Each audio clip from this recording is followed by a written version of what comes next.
Guys and dolls, readjustment. I think I'll do this before. So what day is it? Thursday day. Come on, let's go. So I've got these two out with me. Tulip, my only girl. Well, Bailey's not mine really. I'm our stepdad. Come on, let's go. Come on. So yeah, just want to get across here and then let them off and they can do what they want. It's going across the burn. Come on. Let's go. Come on, Tulip. There she goes. Right, it's going to level us off, guys, so don't break my neck. It's a bit slippy this morning. Whoa. Perfect. Like a pro. Like a pro. Oh, come on, boy. The alien's struggling a bit. Aye, so all good. Cold, very, very cold this morning. And I haven't got my gloves on. On this way, we've got the steps. But yeah, hope everybody's good. All good here. Going on ranting and raving on the left wing this morning. Don't know why I bite, you know. I really don't. But some of the stuff they put up, it's mental, like, you know. There was a guy killed a girl, 37-year-old woman, and they say he was homeless, but he was a Muslim man. He was an immigrant, you know, my betting, you know what I mean, Muhammad something his name was, and they're all going. I thought all the immigrants were getting houses, you know. A couple of them said this. You know, it's as if like I'd said it or something. I don't know. So I just replied, I'm like, what the fuck he's talking about? Houses? We can't even get houses. I'm an immigrants. You know? But it's couldn't seem to get it in their head. And then one of them says, but aye, that's why you follow Tommy Robinson. Because I've got Tommy Robinson on my thingy. I was like, man, really? I was like, will I educate you? Or should I just leave you? And this, oh, she's barking at the beals. She's barking at the beals. All right. It's a beel. Wise up. Come here. You know what they are. You couldn't hear last year. Honestly, you've seen them before. I've got photographs of her sitting on top of them. Yeah, and they're like, I hope that's not rubbing that mic. Sorry if it is. And they're like, I was like, you know, at the end of the day, millions of people are following this man. He's on every single podcast there is. Some of the biggest names, I've interviewed him. You know, he's got more following than any government official or any news broadcaster. So, if you're going to knock me, for everything he could have picked, he picked me following Tommy Robinson. Mental. So I put him right in a few things. But, you know, I'm not a keyboard warrior. I try and educate people. I try and be nice about it, you know. Try and tell them, listen, you're obviously not living in the working class area. This is how I normally deal with them.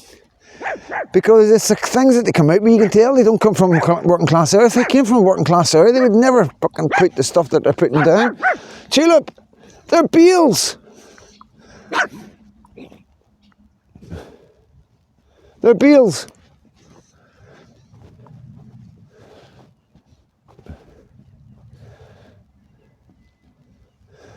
Honestly. So they're not from the working class area, they're sitting in a really affluent area, you know, leafy suburb somewhere, sitting on their Mac, with their espresso, commenting on the world as they see it, you know. And then we've got people like us, me, and other people going on there and looking at it and going, you know, so that's what's going on at the minute. So it is, that's what's going on. But it is what it is. You know, what can I say? But, yeah, it's just crime after crime. It is getting a bit hard to watch now, you know, to be honest with you.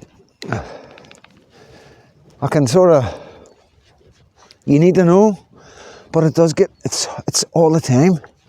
And in a way you do get sort of acclimatised a wee bit to it, you know, it's because it's every day. A woman getting raped, a woman getting stabbed, children being hit with acid. You know, there's always something horrific coming out. And it's always something that would never have happened if the government hadn't have just an open door policy with immigration, unchecked immigration. And it's difficult when you watch it with that in your head, because I don't sit there like one of them people in the affluent areas, you know, with their espressos, tutting at people complaining about illegal immigration. I live it. I see the results of it every single day, because they're all going private. These people do not suffer the NHS like we have to. They don't suffer any of the services that we need. The waiting list, the forms to fill in. They don't have none of that. You know? So it's so easy to judge, isn't it? Come on, guys. Oh, you're there. She's right there. Yeah, so easy to judge, isn't it, guys? You know when you're sitting with your Ugg slippers on. But it is what it is. It's a couple of you are looking down at your feet right now going, look at Ugg slippers on. What are you joking? They'll be fake, won't they? So you know what I mean. It's a funny old world. Very funny old world, you know. That's the internet, but innit? You know, it's the internet. It's very easy to comment and stuff you know nothing about. You know, be judgmental against people. Oh, you're a racist. You know, no, I'm not. I'm just telling you, there's a good chance that homeless man that they're saying is homeless, that's called Mohammed fucking Hingy, is an illegal immigrant. A very good chance yet, and I don't even need to look into it, you know what I mean? It's just the way the world is now, you can guarantee it. Let me tell you something. See, when a woman got murdered in this country, it would be headline news for days. There would be pullouts, you know, there would be manhunts. I'm not kidding you, we've got to remember, do you remember that wee Judy Dowler? Was it Judy Dowler? Maybe getting things mixed up here now. Remember the girl in the park years ago, and her wee lassie ended up with brain damage, and she was the only one that witnessed it. You remember that? Did they not arrest somebody else for it? That Robert Black or somebody like that? I'm not somebody by mistake, I don't know. I can't remember, but I'm sure if you look into it, it was a woman that was murdered with her daughter in a park in London. I'm sure it was London, and it was maybe 15 years ago. And the wee girl witnessed it, but she had brain damage. They didn't know she was going to come through in that. You know, that was all over the news, you know. A woman gets murdered and the kids get attempted murdered and you hardly hear about it. Children are getting hit with acid. You hardly hear about it, you know. I keep my head in a swivel, you know. Yeah, it's sad. It's sad that people are getting acclimatised to this kind of thing, you know. There goes Crazy Horse.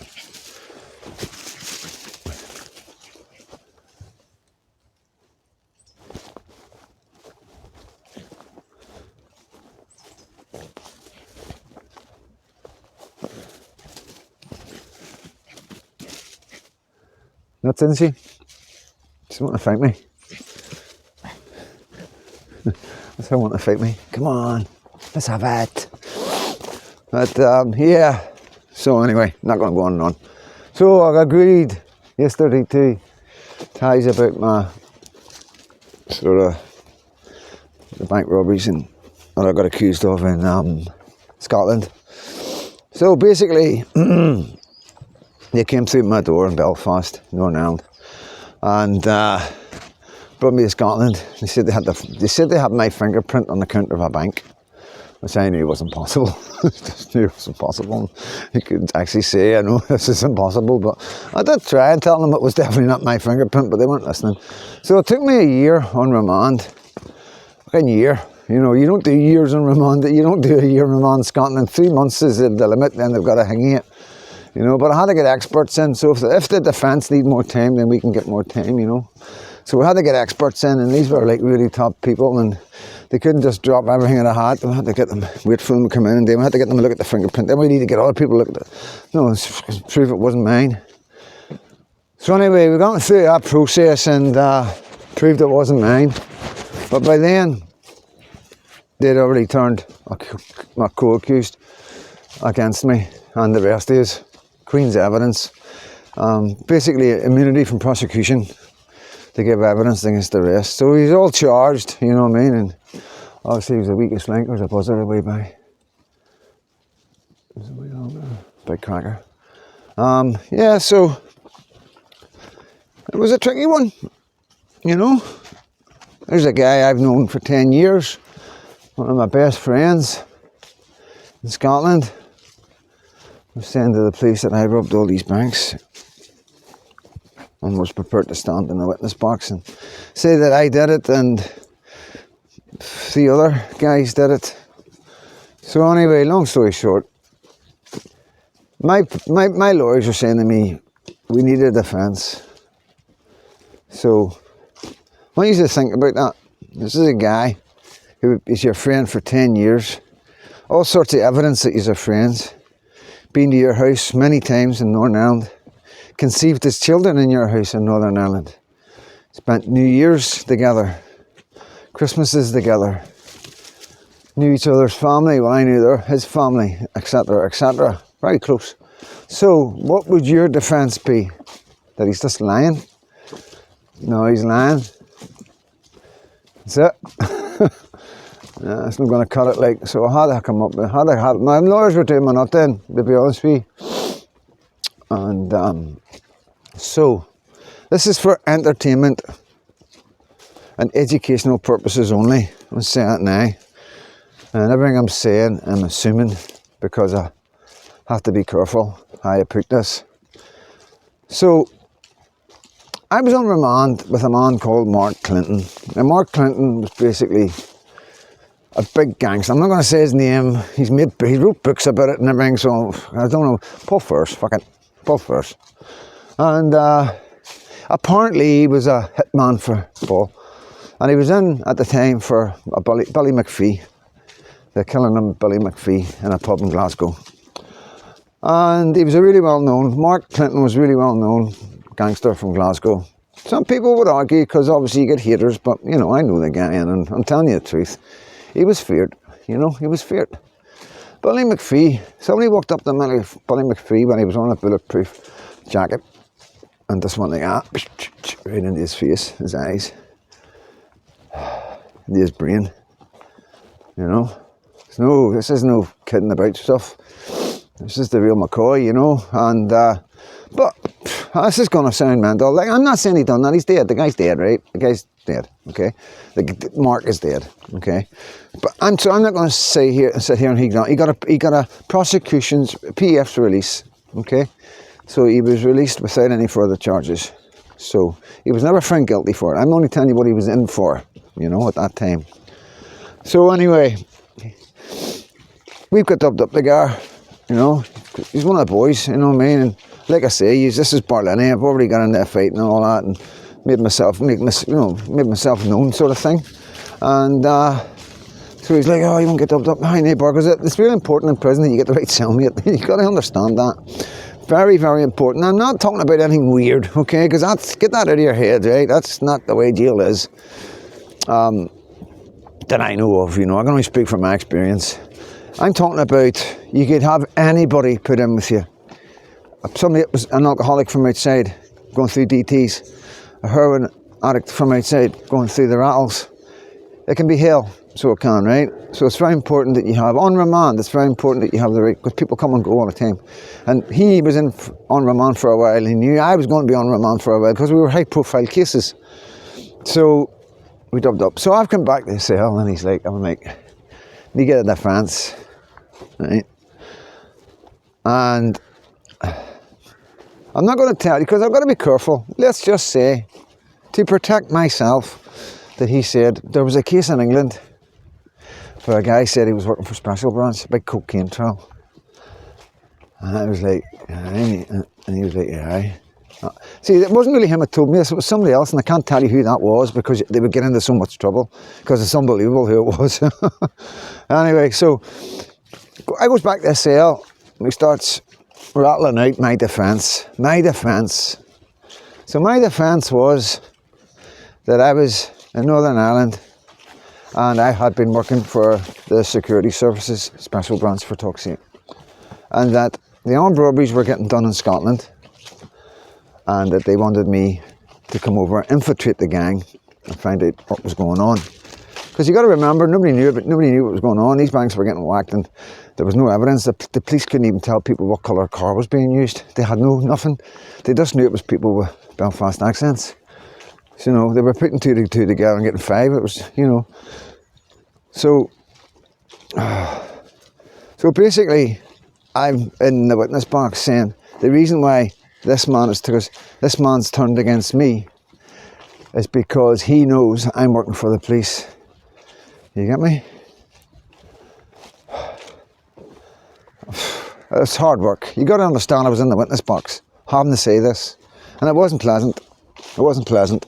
It was not pleasant. But I was looking at 18 to 24 years. You've got to understand this. You know, my back was up against the wall. There was no evidence. I sat in a trial for 3 weeks, and there wasn't one single bit of evidence apart from the proof that they knew I was in the country at the time the bank robberies were done. That was it. You know, that was all they had. No fingerprints, no DNA, nothing. Not one single member of the banks or public or anybody could identify anybody that was to do with any of these armed robberies.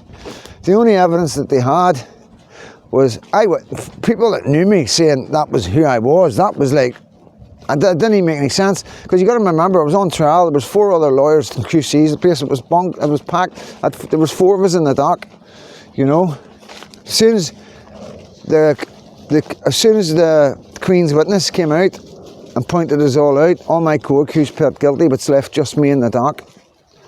You know, so what that means is when they plead guilty, it then means I can use their names because they've pled guilty. They've admitted it. As far as I'm concerned, that's them. You know. So it means I can use their names in court, and obviously they knew that. You get me? There was no sweat. There was some problems, like, you know, I'll be honest with you, I wasn't